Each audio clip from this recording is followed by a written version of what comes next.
con nhâm từ đây nè từ đây mua dê ba mùi ôn chơi nhâm từ đây này nhâm bự hết mà chơi nhâm từ dưới cái chơi nhâm từ đây này là muốn sôi sôi giờ lại chơi từ lên mình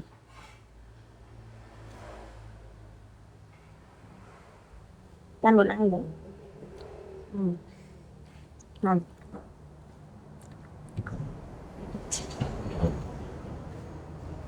men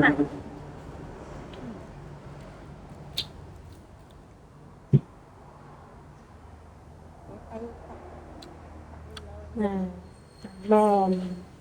nhảy con nhanh cái mệt ót cha nhanh lên chụp A này nhanh mình ai mấy